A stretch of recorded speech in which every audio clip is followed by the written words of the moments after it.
டாக்ஸான நிகழ்ச்சியில் நம்ம பார்க்க போகிறது ஸ்டார்டிங் பாயிண்ட். இல்லை சுய தொழில் தொடங்குவது, அதில் இருக்கக்கூடிய சவால்கள், எதிர்பார்ப்புகள், நம்ம என்னெல்லாம் பண்ணணும் அப்படின்லாம் பார்க்க போகிறோம். இல்லை இப்போது நம்ம பார்க்க போகிறது ரொம்ப சுவாரஸ்யமான ஒரு செய்தி. இது உண்மையிலேயே நமக்கு ஒரு விதத்தில் மனசு வருத்தம் தரக்கூடிய ஒரு செய்தியாக கூட இருக்கலாம். என்னென்னா, இப்போது இந்தியா விட்டு வெளியே போனோம் வச்சோம், குறிப்பாக மேலை நாடுகளுக்கு போகிறோம், ஐரோப்பிய நாடுகளுக்கு போகிறோம், அமெரிக்காவுக்கு போகிறோம். நம்ம நாடுகள்லாம் போகிற போது அங்கே இருக்கக்கூடிய இளைஞர்களுடைய அணுகுமுறை எப்படி இருக்கிறது, வாழ்க்கை சார்ந்த அணுகுமுறையெல்லாம் ரொம்ப வித்தியாசமாக இருக்குது அவங்களுக்கெல்லாம். ரொம்ப ஆச்சரியமான விஷயம் என்னென்னா, நமக்கு ஏன் அந்த மாதிரி ஒரு அணுகுமுறை நமக்கு இன்னும் வந்து சேரலை அப்படிங்கிறது தெரியல. பொதுவாக எல்லாரும் சொல்கிறார்கள், மேலை நாடுகளில் குறிப்பாக அமெரிக்கா போன்ற நாடுகள்லாம் அவர்கள் பள்ளி படிப்பை முடித்து வெளியே வருகிற போதே அடுத்து தான் என்ன செய்ய வேண்டும் எங்கள் ஒரு தீர்மானத்துடன் தான் வெளியே வருவதாக சொல்கிறார்கள். அதுவும் குறிப்பாக கல்லூரிக்கு போகிற போதே அவெல்லாம் பண்ண ஆரம்பிச்சிடுறாங்க. அது எல்லோரும் என்ன பண்ணுறாங்க அப்படின்னா, நான் எங்கே வேலைக்கு அப்ளை பண்ணலாம், எங்கே வேலைக்கு போகலாம், எவ்வளோ சம்பளம் கிடைக்கும் அப்படிலாம் பார்க்குறதில்ல. எனக்கு என்னெல்லாம் தெரியும், இதை வச்சு என்ன வியாபாரம் பண்ணலாம், சொந்தமாக என்ன தொழில் தொடங்கலாம், அது மூலம் என்ன வருவாய் ஈட்டிக்கொள்ள முடியும் அப்படிங்கிற மாதிரி தான் இளைஞர்களுடைய அணுகுமுறையே அப்படி தான் இருக்குது அப்படின்னு சொல்கிறாங்க. இது இந்தியாவில் பெரிய அளவில் பரவலாக காணப்படவில்லை. ஆனாலும் கூட 3 மாநிலங்களை நம்மளால் குறிப்பிட்டு சொல்ல முடியும் இந்தியாவில். பஞ்சாப், குஜராத், கேரளா. இந்த 3 மாநிலங்களில் பார்த்தோம்னா இப்போ கூட ரொம்ப ஆச்சரியமான விஷயம் என்ன இருக்குன்னா, அங்கேருந்து வெளியே வருகிற போது பல இளைஞர்களுக்கு அவங்க வேலைக்காக விண்ணப்பிப்பது கூட இல்லை. நமக்கே தெரியும், பஞ்சாப்லாம் நீங்கள் பார்த்தீங்கன்னாக்கா ஏராளமான பேர் சொந்தமாக தொழில் தொடங்க ஆரம்பித்து விட்டார்கள். சின்ன வயசுலேயே ஆரம்பிச்சிடுறாங்க. குஜராத்தில் அந்த பழக்கம் பல பேருக்கு இருக்கிறது. கேரளாவில் நமக்கே தெரியும், பல பேருக்கு அந்த எண்ணம் இருக்கிறது. நாங்கள் நேரடியாக உடனே படித்து முடிச்சிட்டோம், அவ்வளோதான், டிகிரி முடிச்சிட்டோம், அல்லது போஸ்ட் கிராஜுவேஷன் முடிச்சிட்டோம், இல்லை நம்ம டிப்ளமோ முடிச்சிருக்கோம், எங்கே வேலை கிடைக்கும் தேடிட்டு போகலாம் அப்படிங்கிற ஒரு எண்ணமெல்லாம் அவங்கள்ட்ட இல்லை.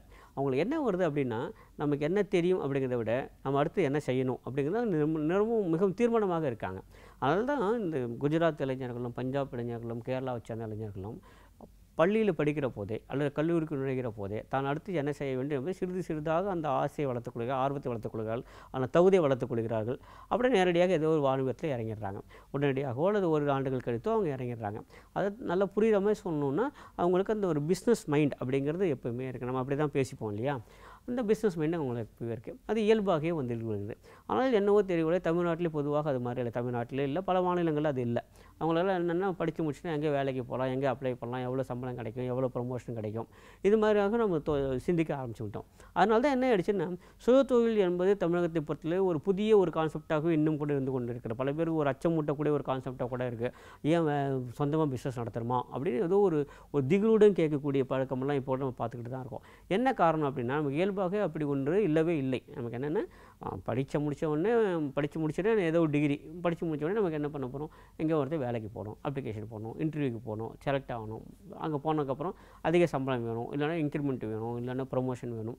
இது மாதிரியாகவே நாம் பழகிவிட்டோம். ஆனால் இப்படியாக இல்லை, பல இடங்களில் அப்படி இல்லை. எங்கேயெல்லாம் எதையெல்லாம் வளர்ந்த நாடுகள் என்று நாம் சொல்கிறோமோ அங்கெல்லாம் பார்த்தோம் இளைஞர்களுடைய அணுகுமுறை வேறு மாதிரியாகத்தான் இருக்குது. எப்போதுமே தான் சுயமாக தொழில் தொடங்க வேண்டும், சுயமாக ஒரு வேலைவாய்ப்பு வைத்து கொள்ள வேண்டும், அதன் மூலம் தன்னை வளர்த்துக்கொள்ள வேண்டும், அதன் மூலம் பொருளாதாரம் வலுவடையும் அப்படிங்கிற ஒரு எண்ணம் ஆழமாக வேறு ஒன்று இருக்கிறது.